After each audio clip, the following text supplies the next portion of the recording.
5 pruebas de la abuela para cosechar melones dulces en su punto. Nunca vuelva a traer frutas acuosas a casa. Most people think picking a ripe cantaloupe is about luck.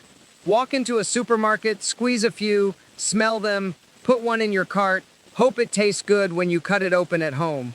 That is what I thought too, until I learned something that changed how I grow and buy melons altogether. By the time this video ends, you will know something almost nobody knows. That the sweetest cantaloupe is not the one that looks prettiest on the shelf. It is the one that breaks a very specific old rule that modern grocery stores accidentally built into their whole system. If you grow vegetables at home or shop for them seriously, I want you to share something in the comments. Tell me, what is the biggest frustration you have had with melons? Have you ever brought home a cantaloupe that looked perfect and tasted like flavored water? I read every comment and I would like to know where you are at. While you are here, please subscribe. We post every week on old-fashioned gardening and food growing methods that actually work, and the notification bell makes sure you never miss a new one. Now, wait. I need to pause here because this part is crucial. Everything I am going to walk you through today, the full depth of it, the history of why our ancestors knew how to pick melons in less than a minute, the exact ripeness markers that modern breeding has buried, the mistakes even farmers make now, all of that lives in much greater detail in our guide at the website. You will find the link in the description and pinned in the comments. It is the place where every principle I mention here is explained with the science behind it. And frankly, if you are the kind of person who wants to understand not just how to pick a melon, but why each test works, that guide will answer questions you do not even know you have yet. Let me start here. Most of what you have been taught about picking melons is incomplete. The 5 tests your grandmother knew: color, netting, stem, weight, and smell. These are real and they work. But there is a reason they work that most people have never been told. It has to do with when the melon was actually harvested from the vine, and modern commercial growing has almost completely hidden that information from us. When a cantaloupe is picked too early, which is what most of them are, it shows every single one of those warning signs we have all heard about.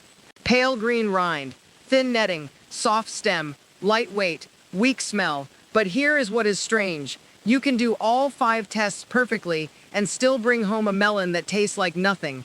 That seems impossible until you understand what those tests are actually measuring. The tests work because they tell you whether the melon ripened on the vine. But ripening on the vine and tasting sweet are not quite the same thing. A melon can sit on a vine for the right amount of time, develop all the right external markers, and still be picked before the sugars inside have fully concentrated. That timing, that final window between when a melon looks ripe and when it actually tastes ripe, that is the invisible border that separates the grocery store cantaloupe from a real one. My name is Samuel Hartwell. I grow heirloom melons on a small farm outside Ithaca in upstate New York, and I have been studying old melon growing records for about 15 years.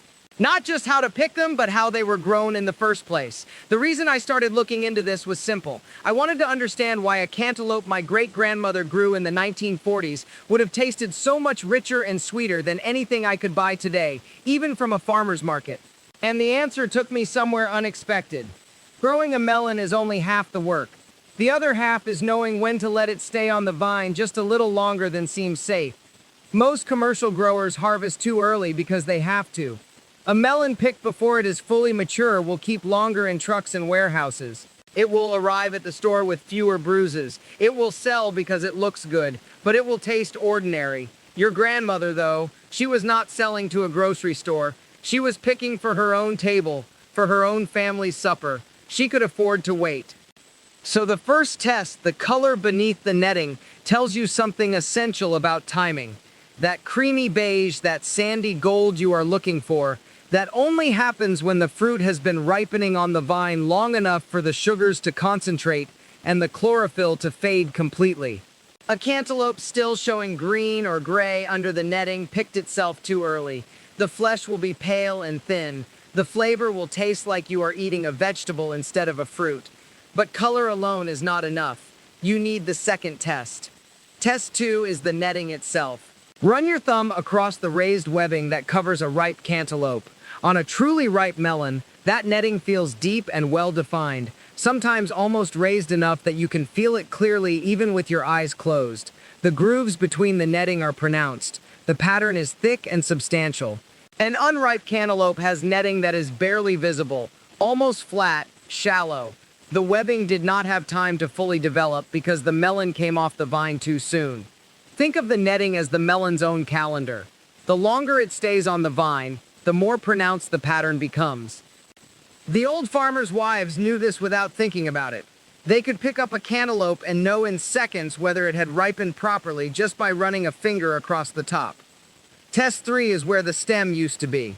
Look at the bottom of the cantaloupe, the end opposite the flower end. On a ripe cantaloupe, there is a smooth, clean, circular scar where the stem separated from the vine. That scar is sunken slightly inward, like a small crater. It is smooth and closed, not jagged or rough. That scarring tells you the melon slipped off the vine on its own, or nearly on its own, the way a ripe fruit naturally separates when its time has come. An unripe cantaloupe still has a stem attached, or if it was cut, the scar is rough and torn. The flesh beneath that scar is still pulling at the plant, not ready to let go. This is the test that separates a melon that was harvested from one that was actually ripe. Now, before we go deeper into the remaining tests, I need to pause here because this next part changes how you will shop forever. The old methods on this channel run deeper than just what to look for. If you want to understand the full picture, why these tests work, how a cantaloupe signals ripeness at every stage from flower to fruit, and the exact varieties that grow sweetest in home gardens, that deeper knowledge is all in my complete guide. You can find it in the description and pinned in the comments. It is the place where I walk through not just the 5 tests, but the patterns behind them, the mechanisms. Understanding those patterns means you can adapt these tests to any melon, any farmer's market, any season. The weight of a melon matters far more than most people realize. Pick up 2 cantaloupes that look identical. One will feel heavier. That heavier melon is the one you want. A ripe cantaloupe is dense with juice and sugars. The flesh is full. An unripe melon is mostly water and air. It feels lighter, hollow somehow, even though you cannot see inside. Cup a ripe cantaloupe in your palm and it has a particular density to it. It feels substantial, weighty. A melon that feels light relative to its size was not on the vine long enough for the flesh to develop properly and for the water content to concentrate into actual sugar. Your hand knows this truth instantly. Trust it. The final test is the one your grandmother used as her confirmation. Bring a cantaloupe to your nose and breathe in deeply. A ripe cantaloupe has a distinct musky aroma. It is sweet but not perfumed. It smells like fruit that has ripened in the sun. That scent is powerful enough that you notice it immediately. An unripe cantaloupe has almost no smell or only a faint grassy note.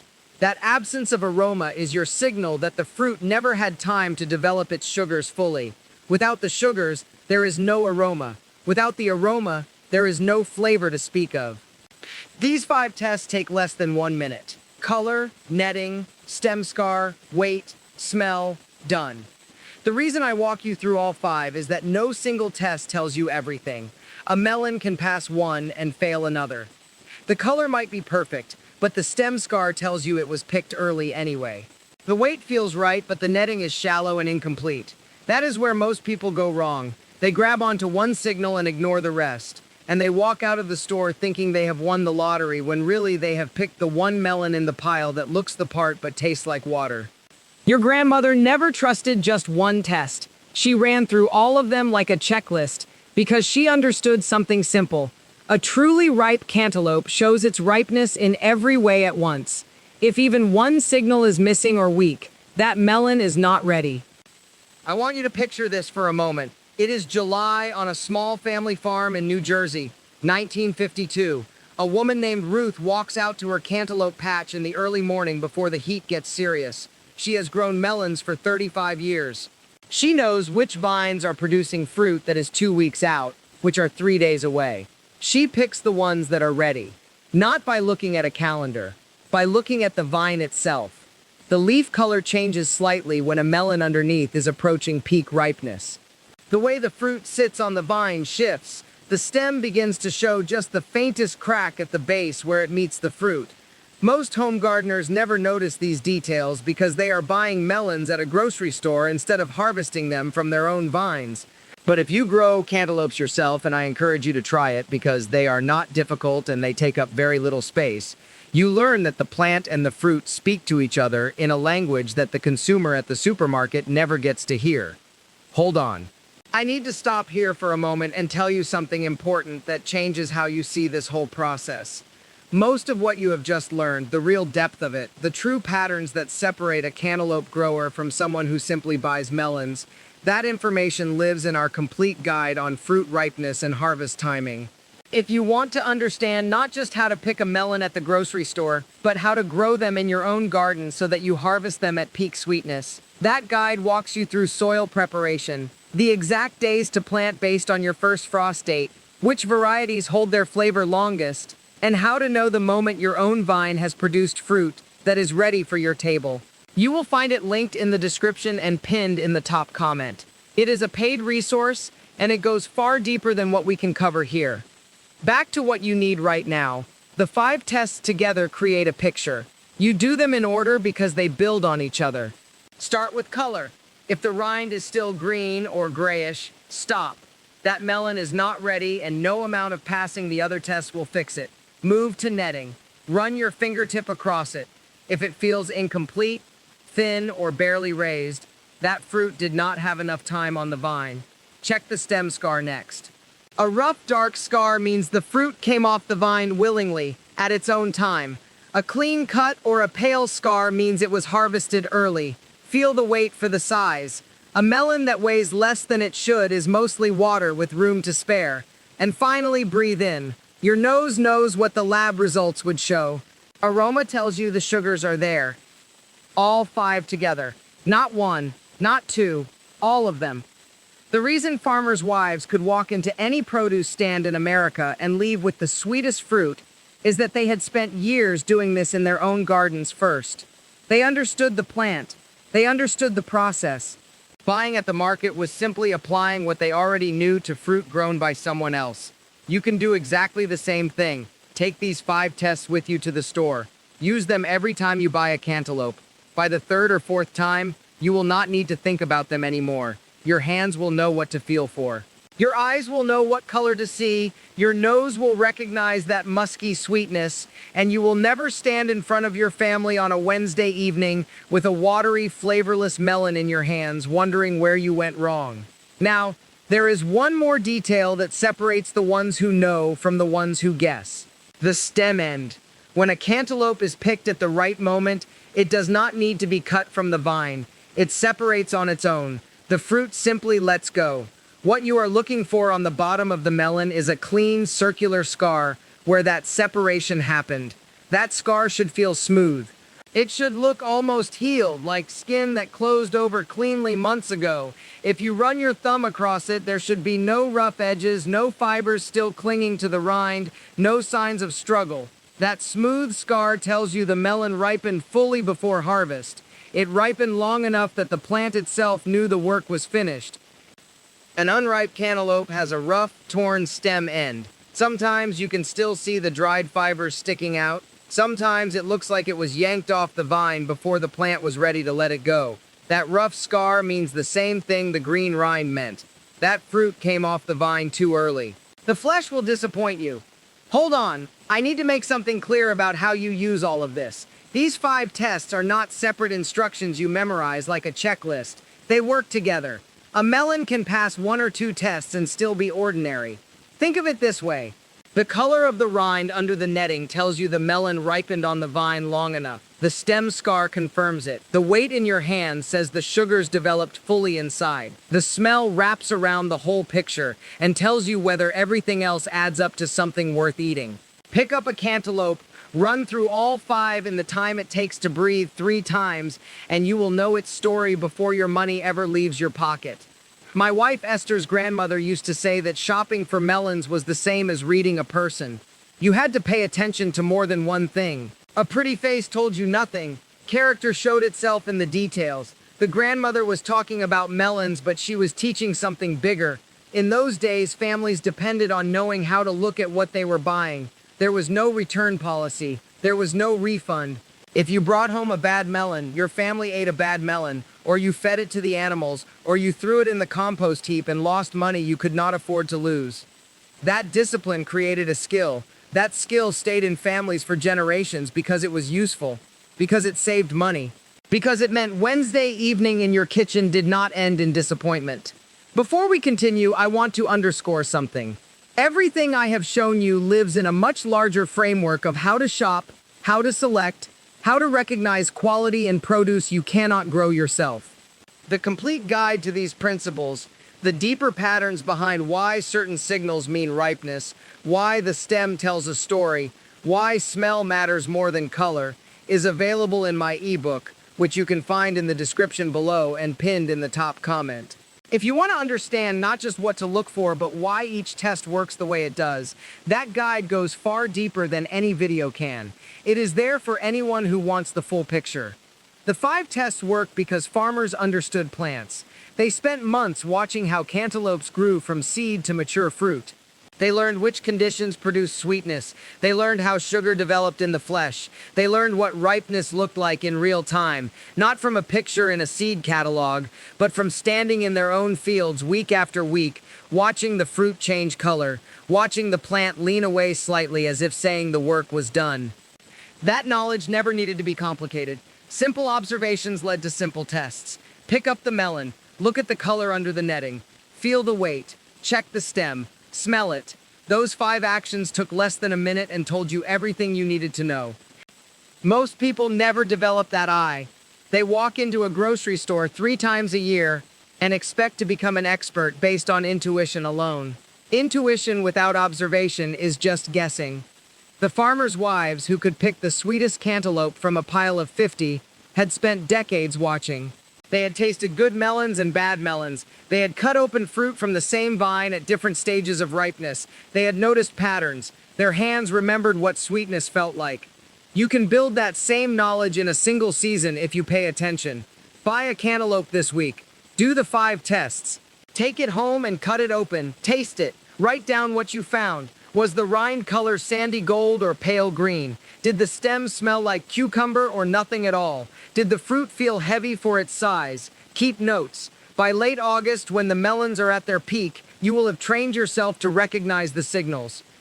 The old-timers kept records without making a fuss about it. A few pencil marks in a pocket notebook. Nothing formal, just enough to remember. Cantaloupe from Hutchins' stand, August 3rd, rind color gold, stem musk, flesh deep orange, very sweet. Next time they were at that stand, they would know whether Hutchins had good melons that year or not. They would know which week to go back. They would know which grower to trust. That approach still works. It works better now than it did then, because you can photograph the fruit on your phone before you cut it open. You can compare notes week to week. You can see if there is a pattern. Maybe the melons are sweetest on Wednesdays, the day after Hutchins' delivery truck arrives. Maybe early August is too early, and you should wait until mid-August for better flavor. Maybe the smaller melons from the eastern farms are sweeter than the big western ones, even if they look less pretty. Before I continue, I need to remind you of something important. The core principles behind ripeness, sugar development, and how to spot it, all of that goes much deeper than what I can show you in 5 minutes. The guide I mentioned earlier, the one available in the description and in the pinned comment at the top of the comment section, that covers the full mechanics of melon ripening, the varieties that grow best in different regions, and how to use these tests not just for cantaloupes, but for honeydew, cassava, and every other type.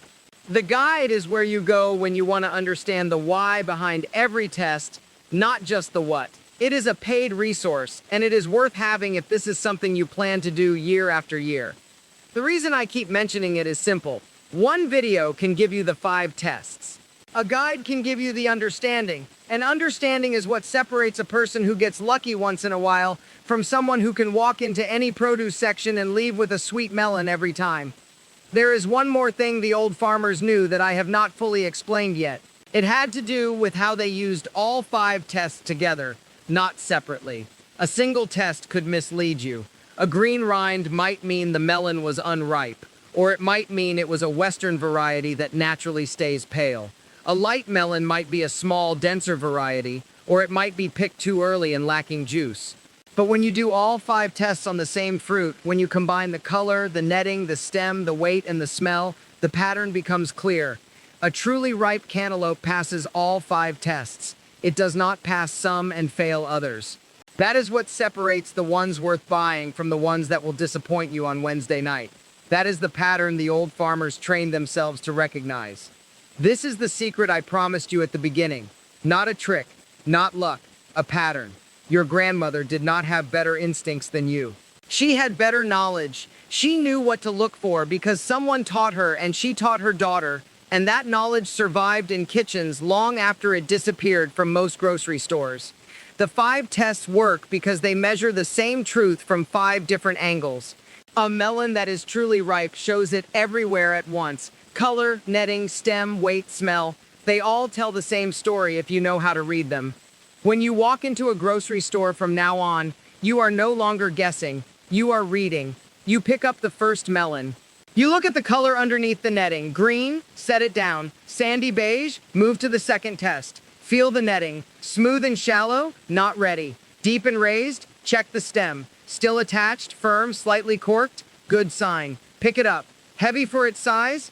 Weigh it in your hand against another. Smell the blossom end. Sweet, musky, slightly floral, that is the one. The whole thing takes 40 seconds. You do not need a scale. You do not need a chart taped to your phone. You need to know what ripe actually looks like, feels like, smells like.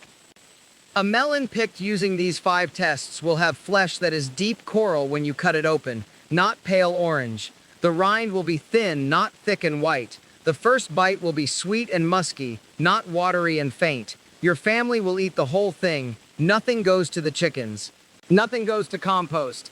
This skill lives or dies depending on whether you actually use it. Knowing the tests and doing the tests are not the same thing. So, here is what I want you to do this week.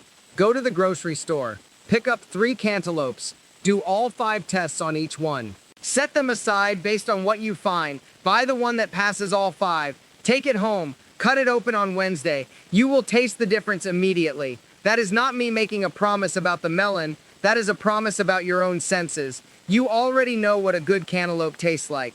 You tasted one when you were young, or you saw someone else enjoy one. Your tongue has not forgotten. Once you taste a truly ripe melon side by side with a watery one, your instinct wakes up. The next time you are at the produce stand, you will not need to think hard about what you are doing. Your hands will know. There is one more thing worth saying.